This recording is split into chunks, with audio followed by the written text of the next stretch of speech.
Mr. Speaker, the American general in charge of the coalition's air combat task force against ISIS was surprised to learn that Canada was withdrawing our CF-18 jets when he saw the story on CNN. So much for consulting our allies.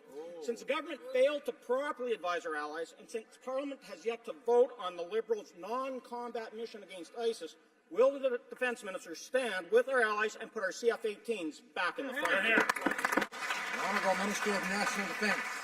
Mr. Speaker, I can assure the member, one, we are in the fight with a coalition partner. Also like to remind the member that Secretary of Defence, his comments, the coalition commander, I've spoken with him directly as well. He said his plan was forward-looking. Spoke to the ground force commander on the ground, who actually was a former commander of the 10th Mountain Division, who I also got to serve with. So I can assure the member, our coalition wanted our plan, and this is the exact plan that's needed. Because this fight against ISIL can only happen on the ground. Exactly.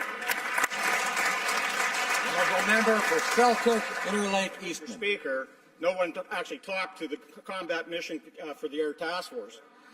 Mr. Speaker, Lieutenant General Brown said that our aircraft has been, I quote, pounding the guy so hard that ISIS has been unable to launch any major offensives and is losing territory. He said Canada was one of a handful of countries that had flexibility to act on specific targets and in specific areas. He went on to say, we welcome the CF-18s back if the opportunity presents itself and the political leadership changes its mind. Why is the Liberal government opting out of the combat mission against ISIS? This isn't a fight anymore. The Honourable Minister of National Defence.